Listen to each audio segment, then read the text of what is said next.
Oh, sorry. Just saw the last couple of seconds. That's kind of an exciting way to win, really.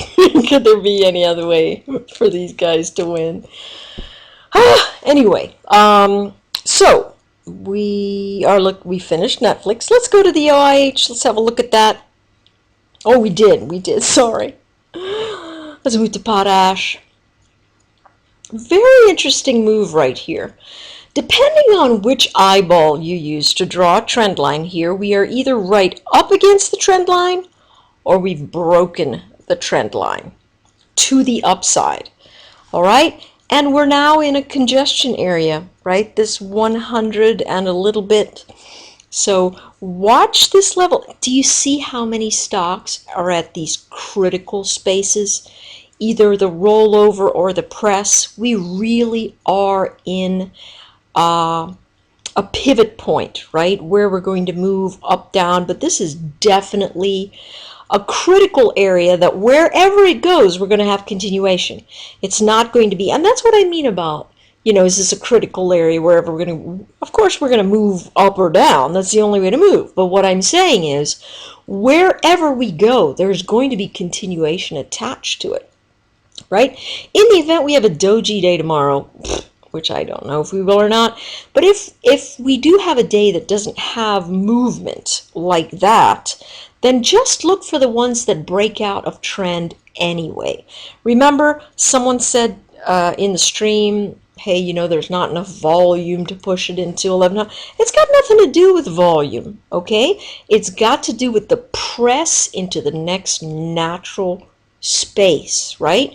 That's what a stock does. It's like, the child that you have that just pushes a little bit more every single time when it gets to a certain level, and then when it fails, it'll just come back down and then come back up and test it again, right?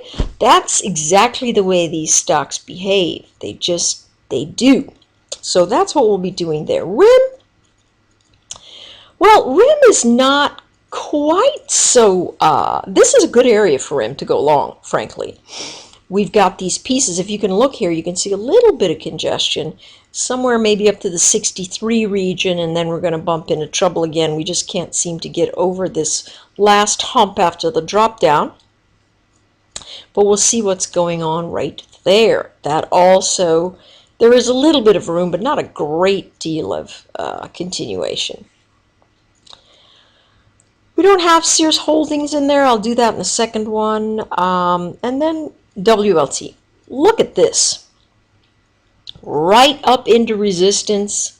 Again, breakout area or failure. One way or the other, it's going to continue. All right? If it continues, we're looking up in the 80s. If 85, right? That's where our general target is. So if we are not looking at that upside, then you know what? We're coming back to 75, right? It's just it's just a natural space. We've got so much natural rhythms that are being made in the market. It's just crazy. VMware, totally in breakout mode. The stock has got to actually take a breather before it moves back. It's got to come in to take a little rest before it moves out. It's getting overheated. This one, very interesting. Let's see how this one holds. It really might have continued upside as well as SunPower. Take a look at that. And SanDisk breaking out. People have been talking about SanDisk a lot. I think we should come back in a little bit and then breach. Semiconductors are going to be big. No ifs, ands, or buts. I mean, there's just going to be a huge part of the next 10 years of our lives. So picking out these best guys and just rolling them up through their different cycles is just a good thing to do, right? AMED took its first bounce yesterday and today, first time in a long time, coming up to the 50 mark. Should be a shorting element if in the event this actually is going to do what I think is rollover.